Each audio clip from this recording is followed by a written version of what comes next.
Sampurasun Wadia Balad ATE official di mana wae ayana. Alhamdulillah wa syukru ala ni'amillah.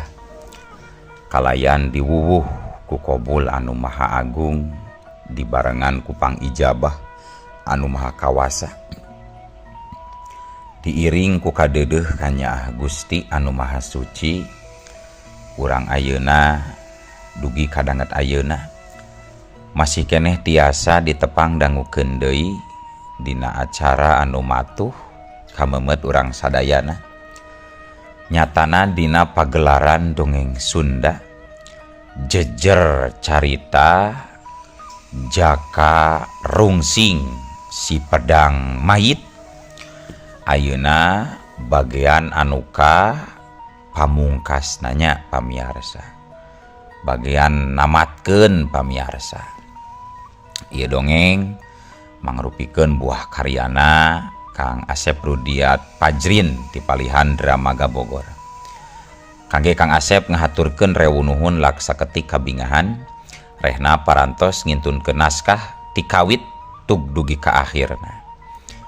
Atuh ngerah teu nyangkolong tingkana waktos sumangga. Ayeuna mah urang rampungkeun urang paratkeun ieu dongeng. Kumaha jucungna ieu jejer carios pedang mayit, sor cikopina, betot simutna, pagan heula tali kolorna, bisi morosot, merezel, morozol, uzel-uzelan di tengah jalan. Tumpak dung dung des.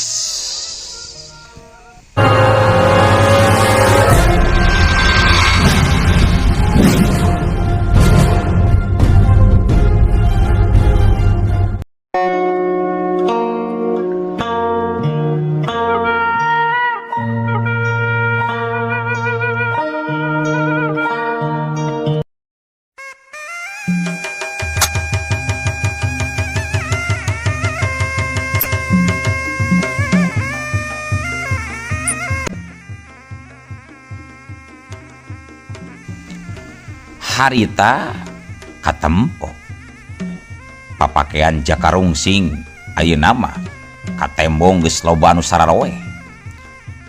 Pon kitu deui kulit-kulitna oge geus loba anu ngalucuran getih balukar tina cakaran-cakaran siluman monyet. Sedengkeun di tempat anu rada anggang ti pakalangan Eyang Gento, Sekar Mayang jeung Nyi Kayah anu kiwari geus daratang kadinya. Alatan ngadenge aya sora nu pating beledag jeung pating cilegur ti lebah basisir. Harita maranehna ukur bisa nyaksian wungkul ti kajauhan. Sabab lamun salengkah maju, bau bangke nu kacidasan terna bakal nyulusup kana pangambeuna anu ngabahayakeun ngalantarankeun sirah leneng sarta ranyai tetenjoan. Duh, Eyang, enggal batosan atuh Kang Jaka Eyang. Hawatos, Kang Jaka bilih kumaona. Itu miseur pisan kunyuk anu nyerangna teh Eyang.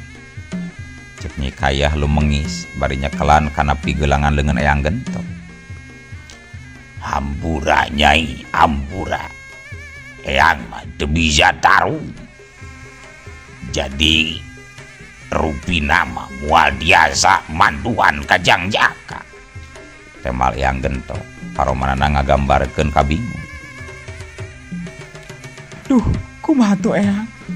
Abdi alim upami Kang Jaka kumaonam Eyang, komo dugi ka binasa amit-amit Eyang. Nyi Kayah jadi rawah riwih, hatena geus teu puguh rasa.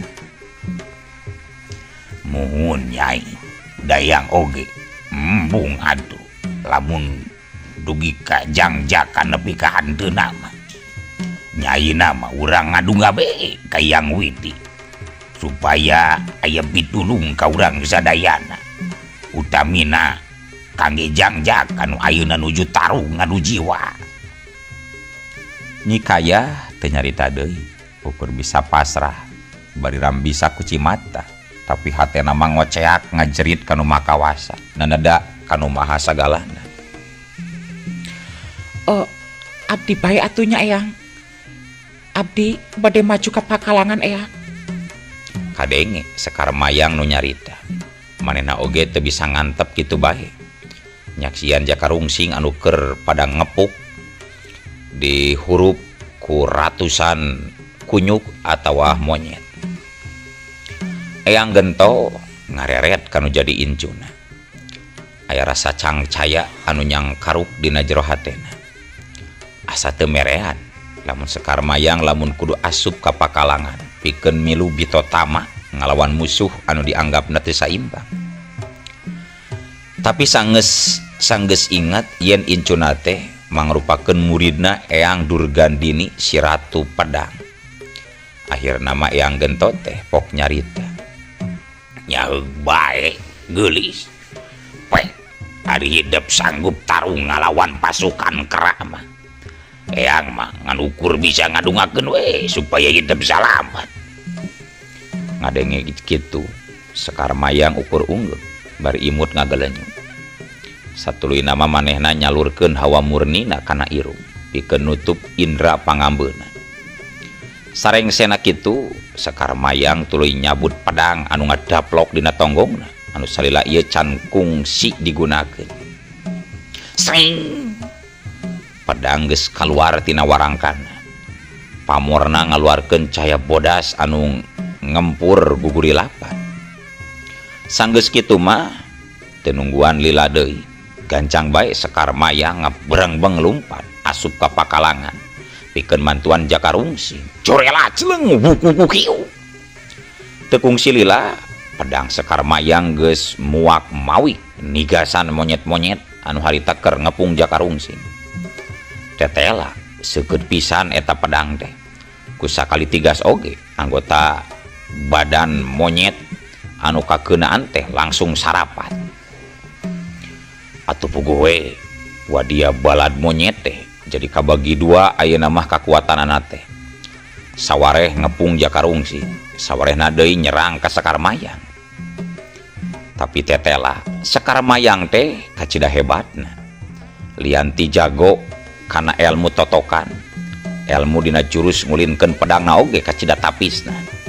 Unggal pedangna ngolebat tangtu bakal aya monyet anu ngajoek ngalepaskeun nyawa bari awakna rampung jeung sarapat. Ngan aya ku aneh eta monyet teh siga nu teu beak-beak sanajan katempona geus loba anu bari nasa oge. Boh ku tigasan pedang mait atawa ku samberan pedangna Sekar Mayang. Duh ingah monyet naon nya ieu teh we.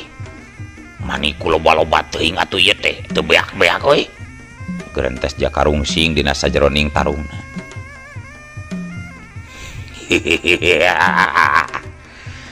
Modar zia juri. Sakedeung deui awak si laing bakar rajet dijojoet ku para wanara deuleu. Kitu tah balukarna. Lamun geus kumaha wani nyen urusan jeung aing Delerungsing. Cek Bah Jalun bari diuk dina kesik nyarita kituna teh nyalsenaker katempona. Kakang, ieu mah sanes monyet biasa nanging tos nyiluman Kakang. Cek Sekar Mayang ngagorowo ka Jakarungsing. Ngadenge kitu Jakarungsing beuki yakin bae yen anu keur disanghareupanna Kiwari ku manehna teh lain sato biasa. Ras manehna jadi inget ka Prabu Antasena, raja siluman buhaya anu kungsi ditaklukeun ku dirina sabaraha waktu ka tukang waktu rek meuntas wahangan teh. Inget kadinya nyeh Jakarungsing ngabelenyeh seuri. Manehna inget kana kekecapana Prabu Antasena yen lamun butuh bantuanana karik sambat wae ngaranna. Asal nyambatna deket cai oge tangtu bakal datang jeung prajurit-prajurit buhayana. Sanggeus inget kadinya Jakarungsing teu mikir lila deui, gancang bae manehna ngagoengkeun pedang maitna bari jejorelatan ngadeukeutan bibir basisir anu aya caian. Sang-sang wuduh prak prak prak prak prak acurat jeleng. Sanggeus dirasa sukuna geus napak kana cai laut. Gancang bae Jakarungsing ngakurowok tarik pisan, sorana dilapis ku pangabaran jeung sima. Antasena Raja Buaya oi geura datang oi anjeun kari geura datang oi kuring Jakarungsing ye butuh bantuan ti anjeun jeung wadia balad sakabeh yo lamun beres bantuan uing keng ada hartimbal yo Antasena bantuan Rengse Jakarungsing nyarita kitu teu lila kadenge sora nu ngakuruh tarik nakal ombak laut moyeng pating jalagur dibarengan ku sora angin nu pating gelebug pating saleor seor jeruk culung dina ombak laut anu pating gumulungan teh ngadadak rajleng laluncatan ratusan buaya anu langsung nyerang ka sakabeh monyet nu aya di dinya.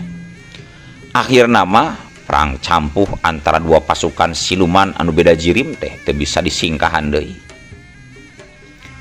Nyaksian kajadian nu samodel kitu Bah Jalun ka Cidaruasna. Gancang bae manehna nguniang hudang. kurang ajar bukaeun pamuhitan oge geuning eta mangkluk goreng batu teh Bah Jalun kukulutu sorangan. Kusabab anu keur disanghareupanana geus aya lawan anu sabanding mah. Jakarungsing jeung Sekar Mayang teh pating corelat misakeun diri tina kalangan perang. Jakarungsing ngadeuketan Sekar Mayang bari terus pok nyarita. Aman ayeuna mah Sekar euy. Si kunyuk-kunyuk teh tah geus menang lawan anu samistina euy. Sekar mah reurewe heula nya. Akang rek ngawar heula aki-aki nu geus tunjung itu tuh. Edan teh tah. Abdi ngiring Kang. Tembal Sekar Mayang bari imut. His, ulah. Piraku ngayunan aki-aki pewot model kitu kudu-kuduan mah. Wirang atuh akang Sekar euy. Nyawios we atuh Kang. Supados enggar rengse. Sareng deui kajalmi sapertos kitu mah. Teu kedang emutan wirang henteuna Kang. Anu penting mah kada saenggalna dibinasakeun. Margi taya hartosna hirupna oge. Ngadon midamal bibit rerewit sareng kajahatan wungkul Kang. Tembal Sekar Mayang tandes.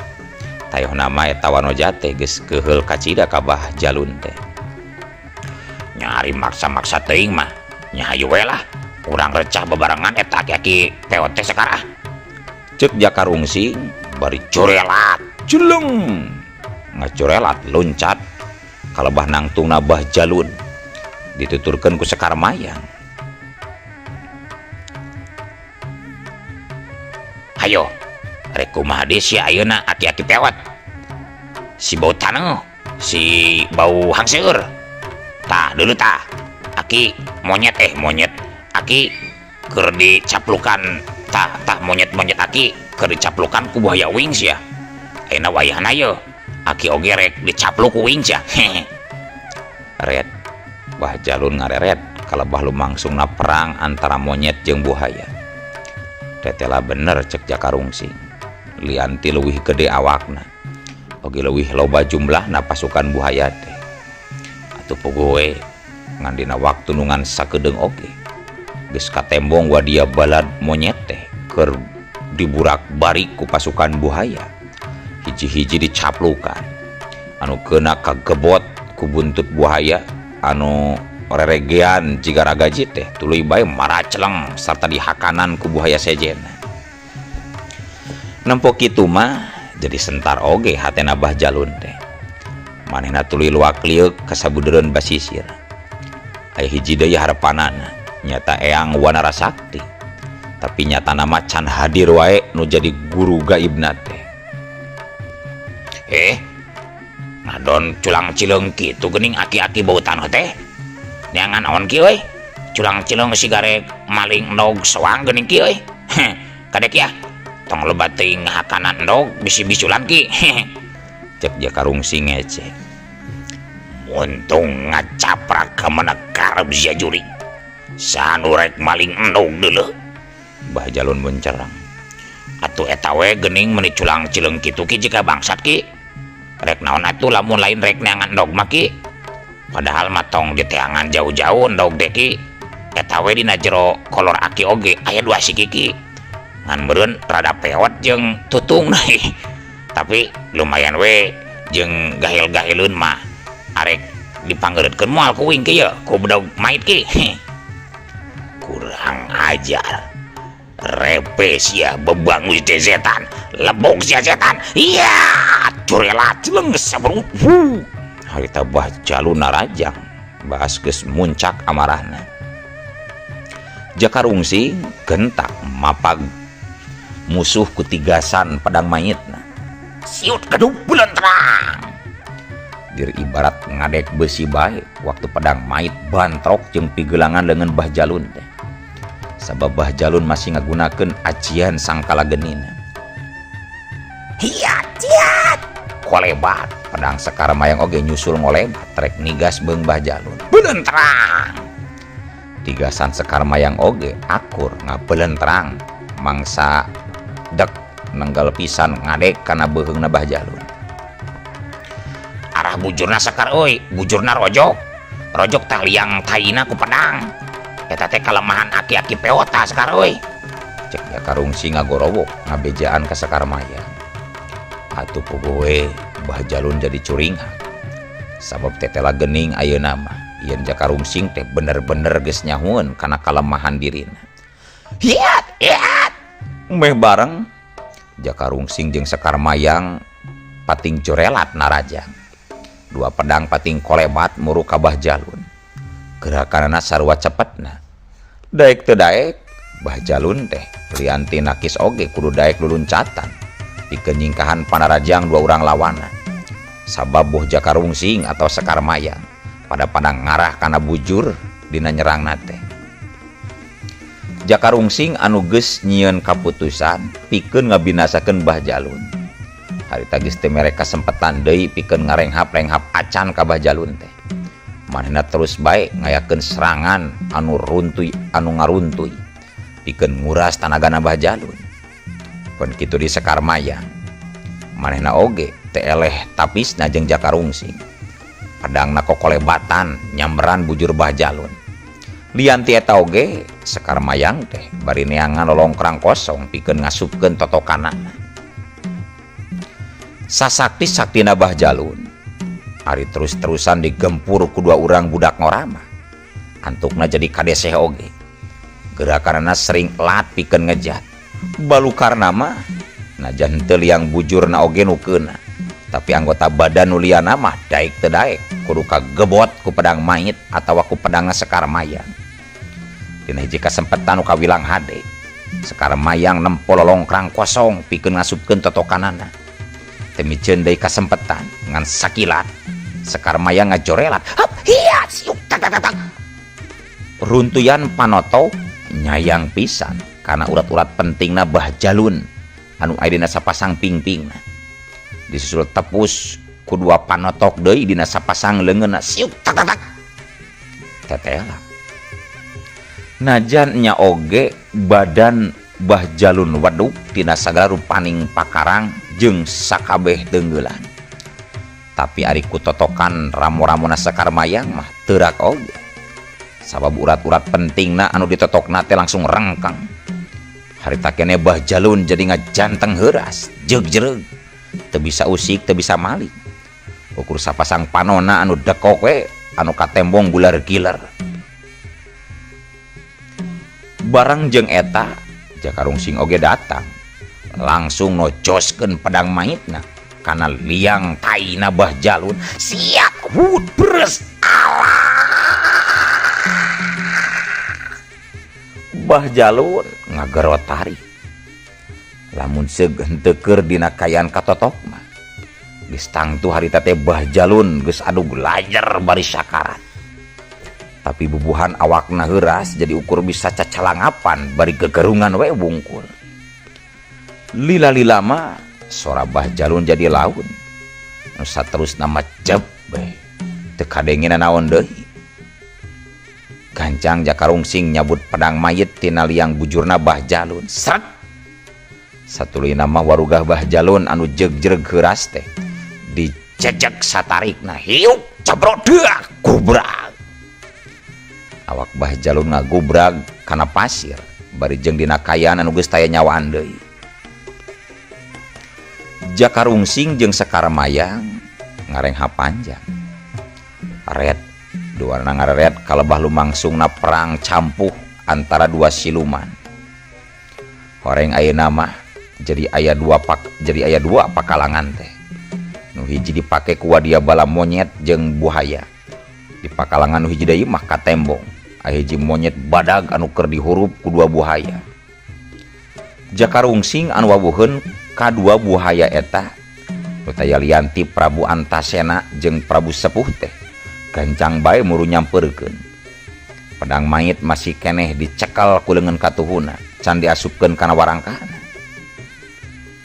Sanajan eta monyet teh dirempuk ku duaan, tapi katembong nama anu duaan anu kadeseh teh dina biwir Raja Siluman Buhaya geus katembong aya getih anu ngaleh. Tandaning gegedean dua buhaya teh keur ngaranna pantatu di jero. Horeng eta monyet teh taya lian teh Eyang Wanara Sakti guruna Bah Jalun anu mampu ngadeseh Raja Siluman Buhaya. Oh, saha eta teh euy? Ja, saha euy? Manahna kunyuk lain euy? Cek Jakarungsing ngagorowo ka Prabu Antasena. Eta teh ti bangsa siluman monyet. Pamuhitan sekaligus guruna jalma itu nu tadi ku Aden dibinasakeun. Tembal Prabu Antasena bari nunjuk kana layon Bah Jalun. Leng Jakarungsing ngahuleng. Cek pikirna lamun bener teh mah eta monyet teh guruna Bah Jalun geus bisa dipastikeun yen tangtuna oge kalemahanna sarua bae jeung Bah Jalun. Ngan bedana eta mah ti bangsa siluman. Jadi kudu dibarengan oge ku ngagunakeun ilmu khusus pikeun ngamusnahkeunana. Nempo kayan dua buhaya anu jadi baladna anu geus saripuheun ka tenjona. Jakarungsing boga niat pikeun asup ka eta pakalangan. Sret pedang mayit diasupkeun heula kana warangkana. Sanggeus kitu, sret Jakarungsing ngacegangkeun sapasang sukuna. Sirahna tanggah ka luhur, bahamna calangap. Leungeun kencana malang di hareupeun dada. Sedangkeun leungeun katuhuna diacungkeun ka luhur bari namprak. Lamun nenjo tina tata gerak nama sigana bae Jakarungsing teh keur ngawatek ajian sang kalabraja. Hiji ilmu pinilih anu memang diparantikeun pikeun yang hareupan lawan ti bangsa siluman. Gebur. Leungeun katuhu Jakarungsing ngagebur hurung di bulan ku caya bodas nu matak nyerapkeun panon. Nempo kitu katembong Eyang Wanara Sakti rada ngagebeg oge. Tapi teu lila kituna teh. Sabu Jakarungsing geus ngacorelat manten ngayakeun serangan. Hiya, corelat jeung borasat. Sinar bodas ngabarasat marangan ngolebatna badan Jakarungsing anu nyerang ka Eyang Wanara Sakti. Jeleng. Eyang Wanara Sakti luncat ka luhur. Cek tadi nama manehna rek ngahindar tina tenggeulan Jakarungsing ngan orokaya. Eta tindakan teh kacida salahna. Horeng mah eta ukur gerak tipu Jakarungsing wungkul. Barang Eyang Wanara Sakti keur dina kayan loncat anu ngajadikeun awakna rada ngalayang. Ngan sakilat Jakarungsing nyabut pedang mayitna sarta mapag Eyang Wanara Sakti nu rek netedi kana lemah. Hiat siun gua meres.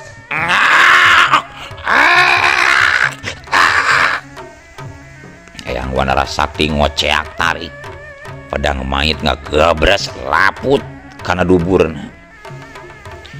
Teu cukup nepi kadinya Jakarungsing ngalepaskeun cekelanana tina perah pedang. Satuluyna mah leungeun katuhuna nu geus dibulen ku kakuatan aji sang kalabraja teh digedorkeun kana dadana Eyang Wanara Sakti.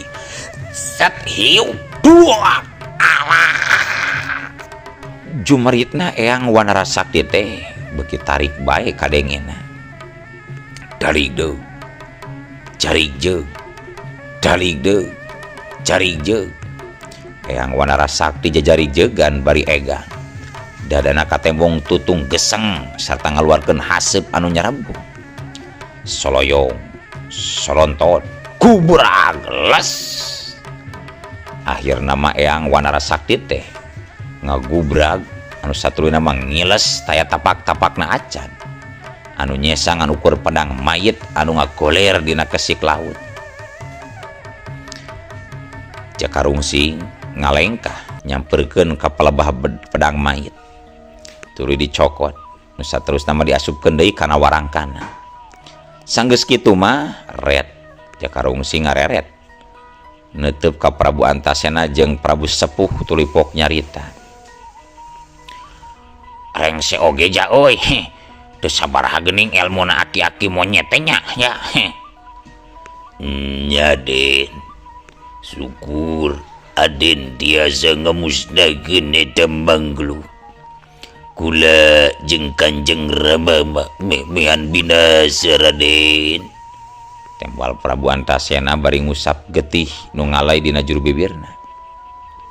Nyari nu jahat mah tang tu binasa we atuh ja we. Masing sakumasatina oge pasti maot lah.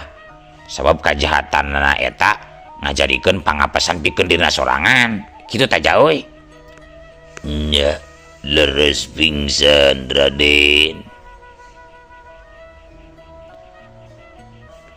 Nya bener. Lamun geus kitu mah kula jeung Antasena bade permios be atunya di payunan Raden. Cek Prabu Sepuh ngilu mairan. Nani rusuhan teuing atuh Raja Sepuh euy. Moal ngopi heula kitu. Pan tadi rek diberi timbel. Hatur nuhun Raden. Datos rengse ayeuna mah janten teu aya damelen deui.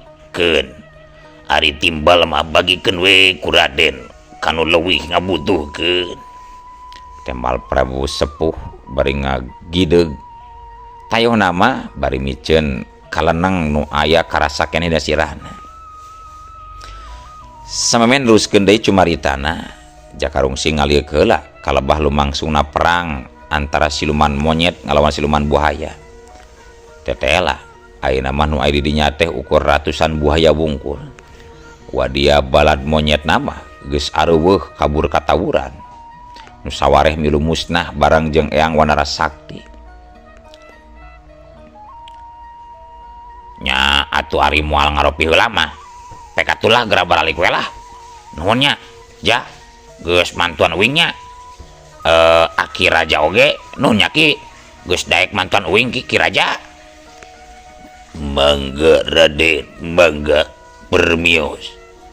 Upami aya kaperyogian deui mah sambat be kaula Raden.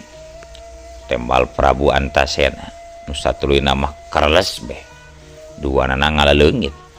Kaasup sakabeh wadia baladna ting kareles oge ngalaleungit ti eta patempatan.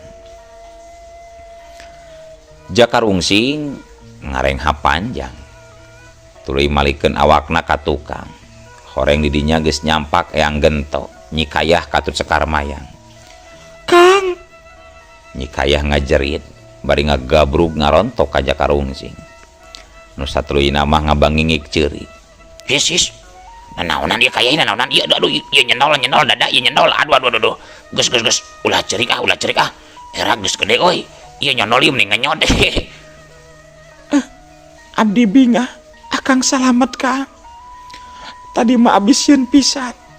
Bilih akang kumaona. Cek Nyi Kayah bari ngingsrek-ingsrekan. Nya mogus atulah ulah curik ari atoh mah. Nyi Kayah teh nyarita deui. Tuluy bae ngalepaskeun rangkulanana. Satuluyna mah nyusutan cimatana ku tungtung baju anu dipakena. Tah ayeuna mah urang mulang be Yujang. Urang daar balake cerakan. Cek Eyang Gento ngajak balik ka imahna.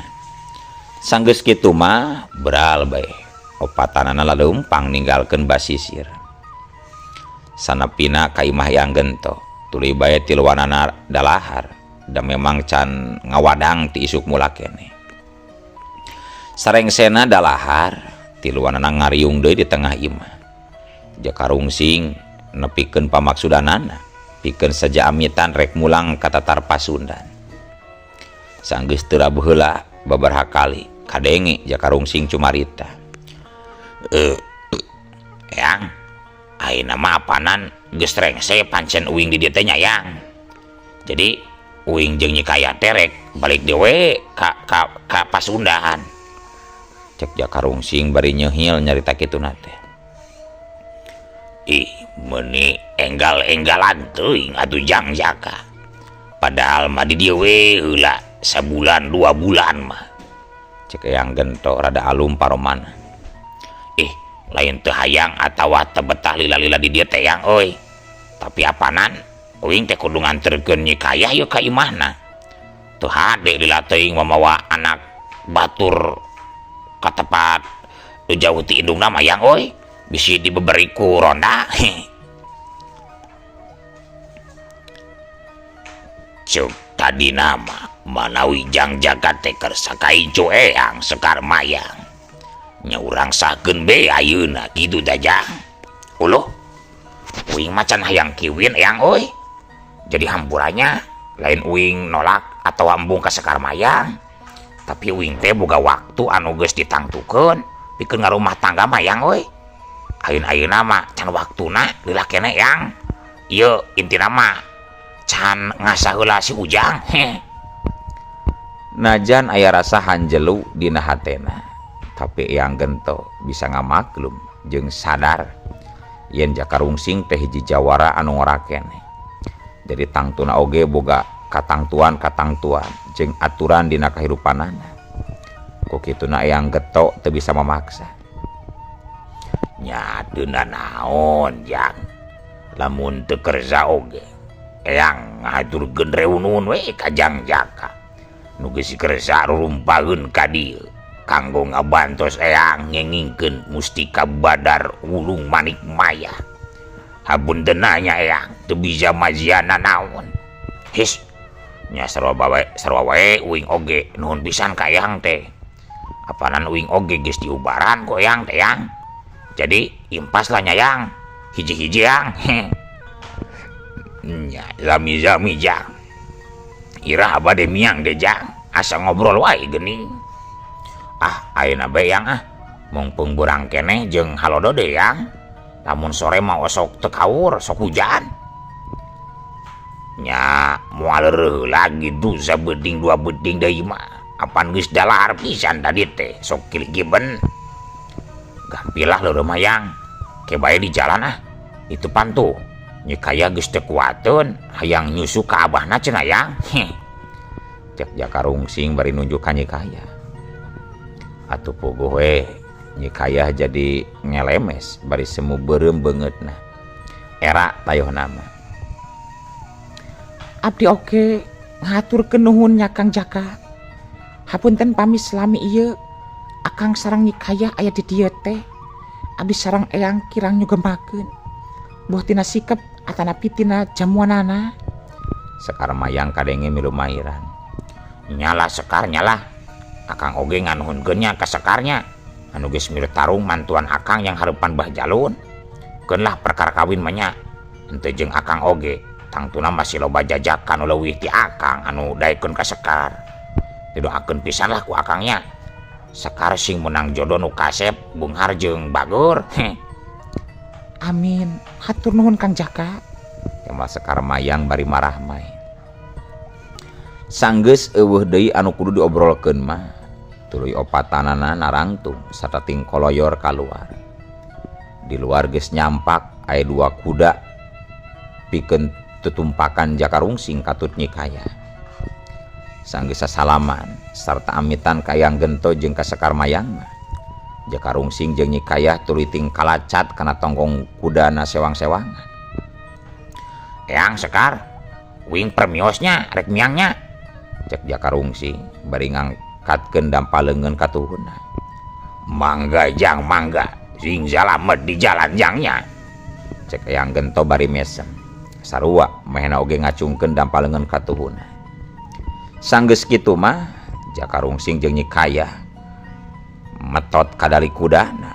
Atuh kuda teh beretek lumpat ninggalkeun wewengkon parang tritis pikeun mulang ka datar Pasundan. Dituturkeun ku paneuteup Eyang Gento jeung Sekar Mayang anu pinuh ku kareueus sarta kabunga. kumiangna jakarungsing ti parang tritis nuju kalemburna tamat weh ieu carios jakarungsing teh pamiarsa. Rupina mah mung sakitu nu tiasa kapihatur. Lalakon padang mayit teh tos rengse dugi ka dieu nya. Nah dari hapunten bilih anu kasabit nami alit kasebat asma dewasa atanapi aya nami tempat sareng kajantenan anu sami anu kasabit dina ieu carios.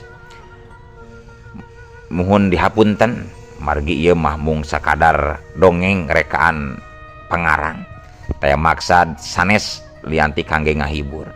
Sakitu panginten anu kapihatur hatur nuhun permios.